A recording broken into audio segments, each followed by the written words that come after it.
Hi, and thanks for joining us for another one of Family Marine's videos.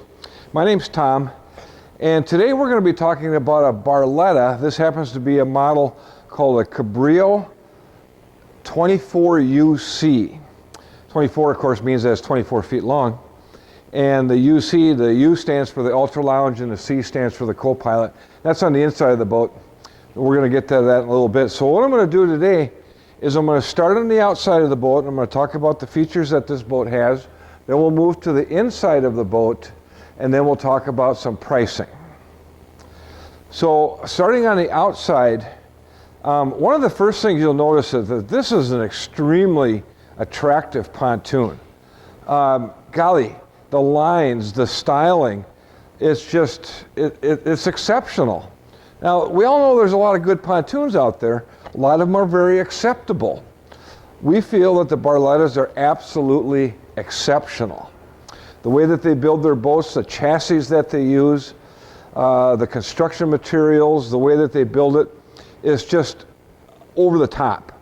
And ultimately what happens is you get more satisfaction out of the pontoon because it's going to give you a smoother ride, a rattle-free ride. It's going to hold together better because it's just built so heavy duty. The cross members, there's quite a few different videos out there on how they build their chassis. Let me give you an example. A couple of years ago, we were down at the factory, and most companies use a material called a C-channel. Okay, so here's an example of a cross member. The cross members go from the port side to the starboard side. And this is what holds the whole boat together. This happens to be a sample of a double I-beam. Now, as I mentioned a little bit ago, a lot of companies use a C-channel. So what a C-channel is just this portion right here. Looks like a C, okay? That's 99% of the manufacturers out there use it. There's some hat channels out there, there's some Z channels out there, but most common is a C-channel. Okay, so Barletta uses three different types of cross members. They use some C-channel, they use an I-beam, and then they use a double I-beam.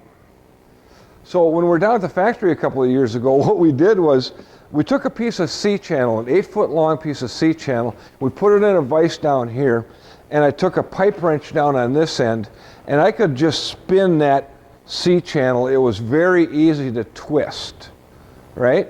Because it's a simple C-channel. Then I took an I-beam and I did the same thing. I put it in a vise and I latched onto it on this end with a pipe wrench. And yes, I could still twist it, but it wasn't as easy as the C-channel. It was a little more stout, all right? Then I took a piece of double I-beam, again, in the vise, pipe wrench on this end, couldn't budge it. Absolutely couldn't budge it. Now, why is that important? Well, if you think about it, if you're pounding across the lake on a rough day and all you have are C-channel for your cross members on your pontoon, you're going to get a lot of twisting and flexing of the pontoon because the C-channels are not as stout as what an I-beam or a double I-beam is. Does that make sense? So what we find with the Barlettas with the I-beams and double I-beams is the chassis becomes so strong, so heavy duty, not only are we able to have higher horsepower ratings because of the strength of our chassis, we're also going to deliver you a smooth, quiet, rattle-free ride. So here's the problem with that. If you're a first-time pontoon owner and you put yourself into a Barletta, how do you know that it's smooth and rattle-free and comfortable? You have nothing to compare. Think about it this way. If all you've ever had in your whole life is a porterhouse or a filet mignon or a ribeye, you're used to that, right? You know what really good is. And then one day you have a New York strip or a sirloin. Now you have a point of reference. Now you know what the difference is. That is what we call exceptional versus acceptable with a C-channel, right? Okay, so starting on the outside, we have 25-inch diameter tubes, and we have a really heavy-duty 125 thousandths of an inch nose cone, And then on top of that, notice our splash fins. Now our splash fins are made of an extruded aluminum, which, yeah, I'm 200 pounds.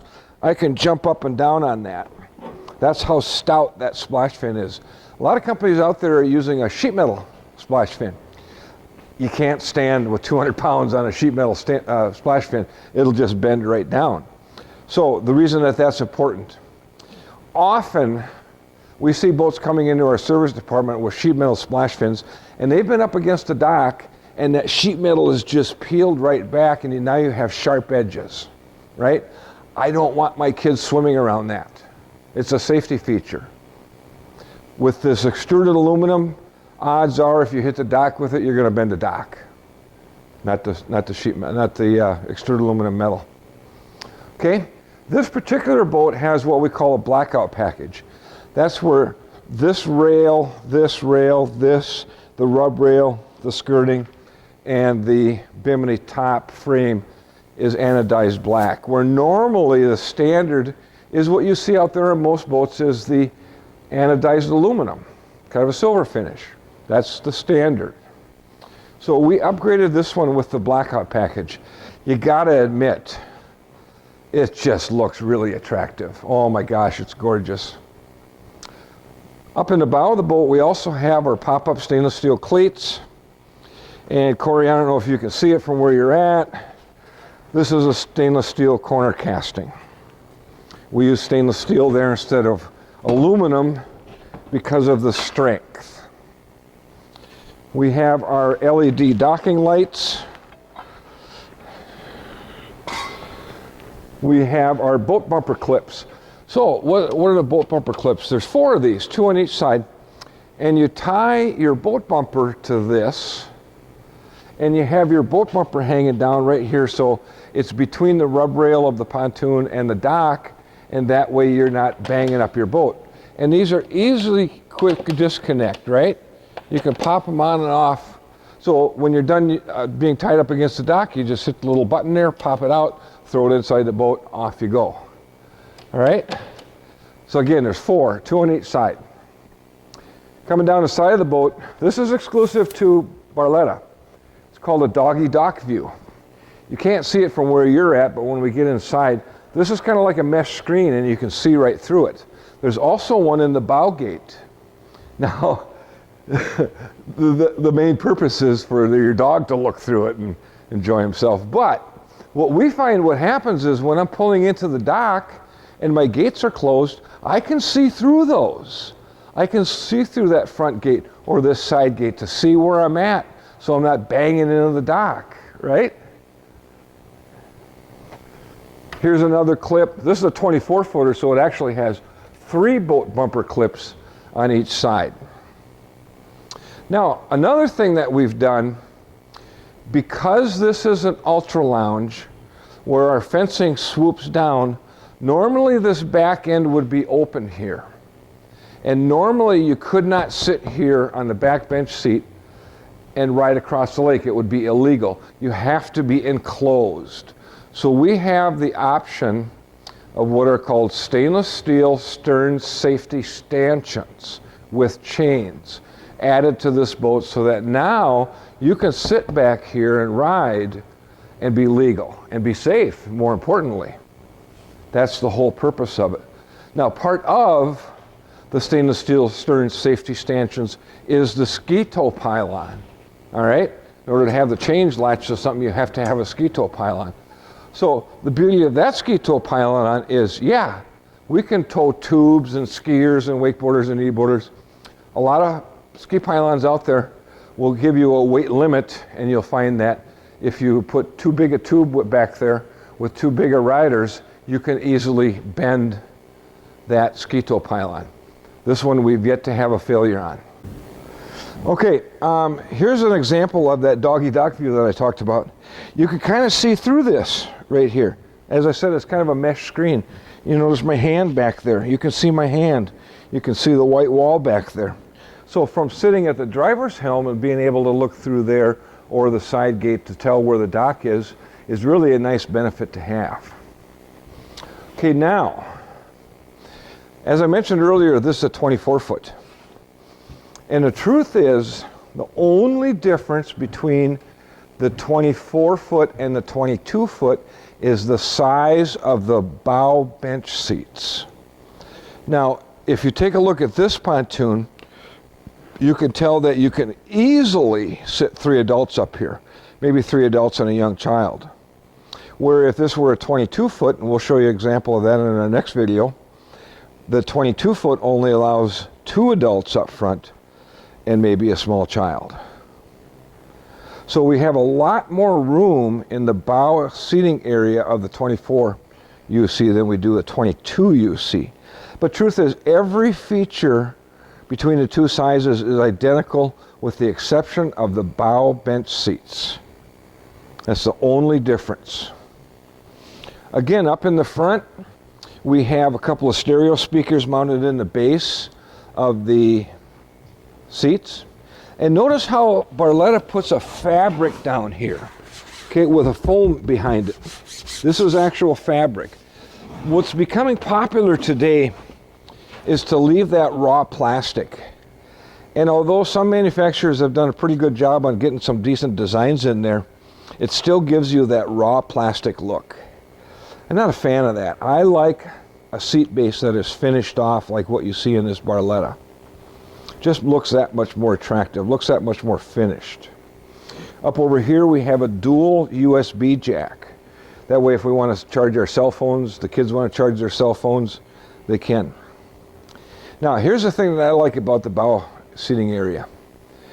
When my wife and my daughter and my family, when we go boating, 99% of the time my wife is stretched out over there, my daughter is stretched out over here, my son and I are in the back. Or when my wife and I, we bring some friends, generally what happens is the gals tend to sit up front and the guys sit in the back. And I'll show you what a great feature that is for sitting in the back. But here's a nice thing about the gals sitting up front. In my pontoon, we put a table up here. And my wife really likes that because that's a great place for her to put, you know, she brings her veggie dip and she brings little snacks for the gals and they can have their little conversation area and their snacks up here. So she really likes that. That's important to her. Now, of course, underneath every one of these seats is storage. And that's all dry storage. There's vents down in there so that if something was wet, it would dry out. It has drains. Okay, so every one of these seats has a storage compartment. We also have pop-down armrests. Okay, so both people have an armrest when they're sitting in the chase lounge. Now, this boat has what's called a mobile cup holder. I haven't found it yet. It's in here somewhere. We'll get to it. Mobile cup holders are the type of cup holders, you know, that sit back down into this slot back here. There's a couple of cup holders in it. And you can move them from here to there to wherever. There's also a metal bracket right down here that you can set the mobile cup holder in if you choose to. All right. Coming back, we have a cup holder here. We have an interior light. And oh yeah, how many people know what that is? That's a pet food tray. Now, some of you may say, well, I don't bring my dog with me, and the truth is I don't even have a dog. But what I find is that's where my wallet, my car keys, that's where I put those things because I want them to be in a safe location in the boat. All right. This one happens to be a triple tune, so it does have the ski storage locker in the floor. Okay, as I mentioned a little bit ago, this is a model called a UC, and the C represents the co-captain's chair. Now, if it was just a U with the Ultra Lounge, this would be a bench seat, a rear-facing chase lounge bench seat. Now, here in Minnesota, what the gals are telling us is they want their own captain's chair. They want to be able to swivel. They want to be able to recline. They want to be able to sit and pop their feet up and relax, right? So this is a very, very common, popular option for family marine to have the co-pilot's chair. And one of the improvements that they made between 21 and 22 was they went from a mid-back captain's chair, which was about this tall, to the high-back captain's chair, which is taller, a little bit more comfortable. People tend to like that. Same thing with the driver's seat. And then now, not everybody, as I mentioned, gets a table. My wife likes a table. But this boat has a table as standard. The one that goes up in the bow is an option.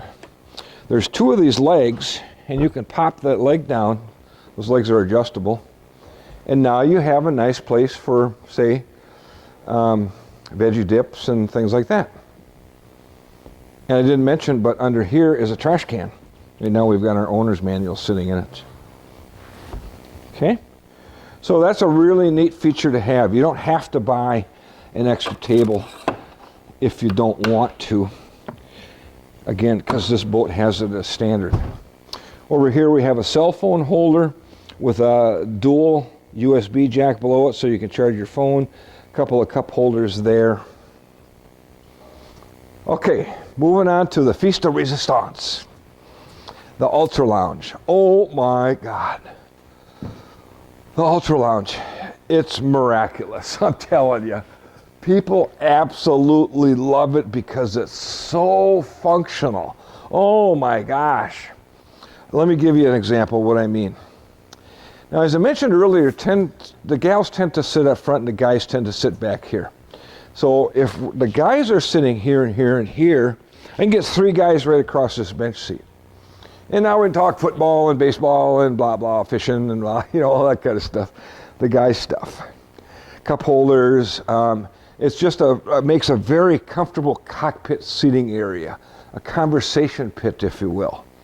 All right? That's just wonderful. But now, let's say I got the family with, and let's say the little tykes are out tubing back behind the boat. And we want to be able to lay down here and watch the kids tube back there. Because this flip-flop can go forward or aft either way. We can use it as a bench or we can use it as a lounge. Then, if I wanted to, what I can do is one-handed operation, lift it up and lay it down. That makes a big bed back here.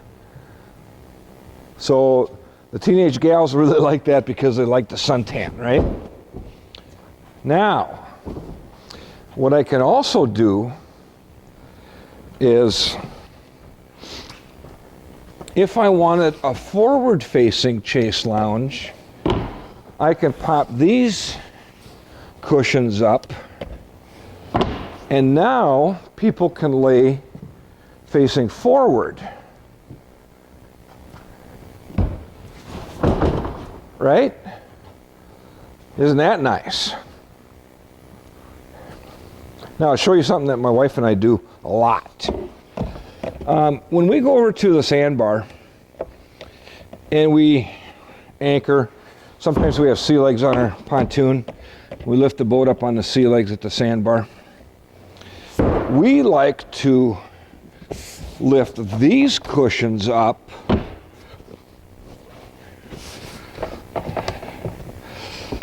and now we have a stern-facing bench seat. So my wife and I sit back here and, you know, people are walking around on the sandbar. We're chit-chatting with them and got our cold, refreshing beverages. And, oh yeah, it's really comfortable. This is a great place to hang out, right? Perfect. So, truth is, what I can do is flip this flip-flop up, and now I can sit 3 adults here, 3 adults here, 2 adults in the captain's chair, that's 8, 3 on each side, that's 14. And yes, the person capacity rating on this boat is 14 people or 2,010 pounds. That's averaging 140 pounds per person. So that's really nice. We have tons and tons of seating on this pontoon. Now, on the helm, let's chat about the helm. Everything that we're going to go through is standard on this helm. So we have a tachometer, we have a speedometer. Can you believe it? A lot of pontoons don't come with a speedometer. Well, that's just the way it is, I guess. We have a multi-screen here, gives us our engine hours, our volts, things like that. Multi-gauge here with our fuel gauge and our trim gauge and our speedometer. We also have a speedometer built into our Lowrance. This is a standard Hook 4 as a color GPS depth finder. All right, and it also has speedometer built in, and it also has surface water temp built in. All right.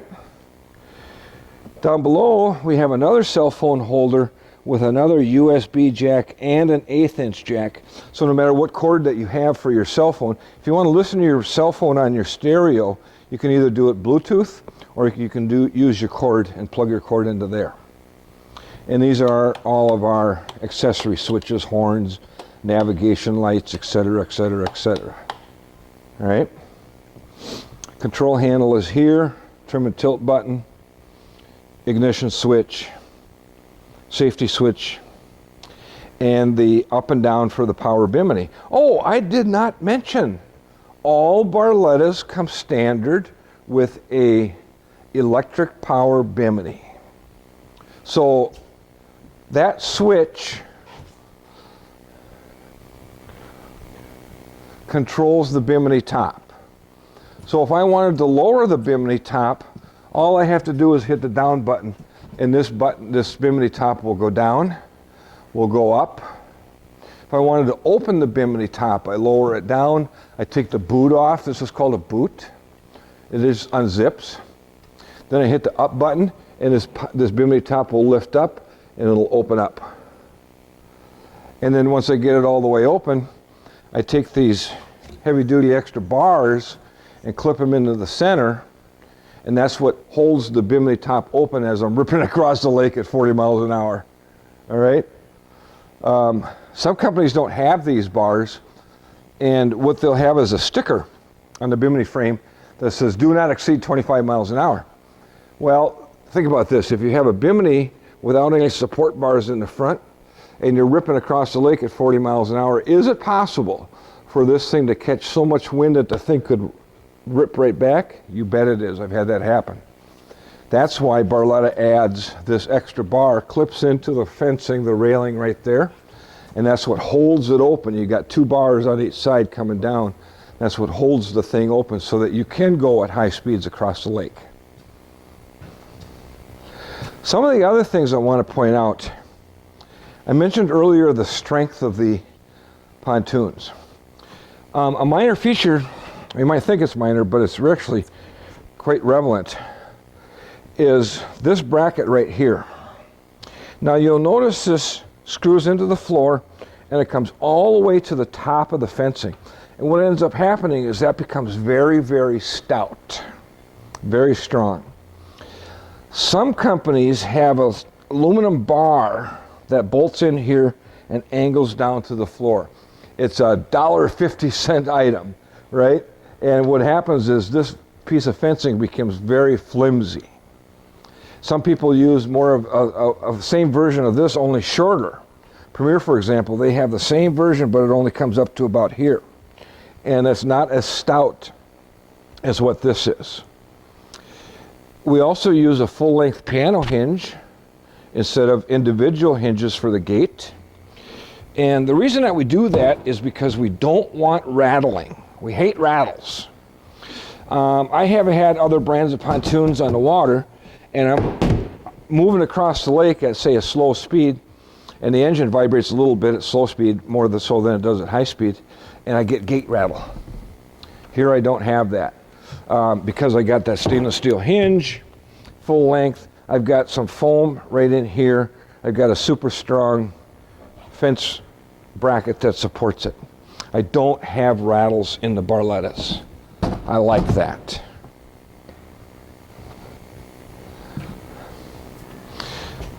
Okay, so that kind of covers the C24UC. Oh, I talked about pricing.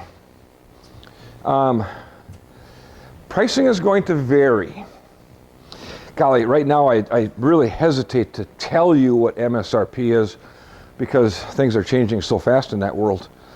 And again, the pricing is going to depend on whether it's a twin tube or a triple tune, what options you have, and freight. Okay, let's talk about freight for a second.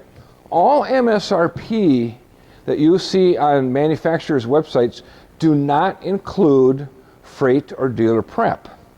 So the freight is going to be a lot less if you're 50 miles from the manufacturer versus 1,500 miles from the manufacturer, right? There's going to be a big difference in the cost of freight between the factory and where it is that you are at. Dealer prep. Just so you know, when we get a Barletta in from the factory, the boat's all shrink wrapped. A lot of things are not assembled. There's no gas, there's no battery, there's no propeller. We buy the engine in a crate because we want the ability to be flexible with what motor you purchase. Some dealers buy the motor installed from Barletta and they tell you, no, you cannot switch engines. We buy the motor in a crate, and if you wanted to change engines, yes, we have the capabilities of doing that. So, dealer prep. What does dealer prep include? Assembling the boat, taking the motor out of the crate, installing it on the boat, supplying a battery, a full tank of gas, propeller. And what we do at Family Marine is if you're getting 150 horse and down, you're going to get a 4-blade Mercury propeller. We like 4 blades in lieu of 3 because we get a little bit better hole shot with a 4-blade. And if you're getting a 200 on up, you're going to get a Mercury inertia stainless steel propeller. Why? Well, you get into a 200 plus and those motors are putting out so much thrust at the prop shaft that it'll just spin the dickens out of an aluminum prop. They flex, they slip too much with a 200 horse. That's why you need a stainless steel on a 200 horse or larger. And we choose to go with the Mercury inertia because we find that the overall performance of the inertia propeller exceeds anything that we've ever tried. I mean, I don't think there's anybody out there that is going to give you as good performance as an inertia. So my point in getting back to the pricing is, let's take a twin tube with a 90 horse. You could go to Barletta's price website and you can do the build-a-boat and you can add your options and you're probably going to be in that $60,000 range. Triple tunes with a 200, which is on here, is probably going to pitch you into that $80,000 range. Now, that doesn't mean that you're going to pay MSRP. We don't charge MSRP. All of our boats are significantly discounted. So the easiest way to do that for you guys is to go to the Barletta website, do the build-a-boat. You can choose your colors, you can choose your options, you can choose your engine, and then send that quote to your local dealer. He'll contact you, he'll give you his price on that boat, including freight and prep. Okay, so I want to thank you very much for watching. I'm about done with this one. I know that I tend to go on and on and on, but I just feel that having as much information as possible in order to make a purchase decision is powerful. Knowledge is power, right? I want to give you that knowledge. I want to give you all the information that there is so that you can go out there and compare our boats with other boats. If you end up buying another brand of boats, that's okay. If you end up buying a Barletta from another dealer, that's okay. We know that we're not going to sell everybody a pontoon. If you'd like to purchase a boat from us, please feel free to. You can reach us at area code 320-222-2628. And our website is familymarineboats.com. You can go to familymarineboats.com, choose one of our inventory boats and submit a request for some information. We'll be happy to get back with you. More importantly, see us on YouTube. Go to YouTube, in the search bar across the top, type in Family Marine Willmar, and you'll see our icon pop up. It's a little round icon. And click on that icon and you'll see about 100 videos on a lot of the different boats that we have in stock. So check us out. We'd appreciate it. And thank you very much for watching.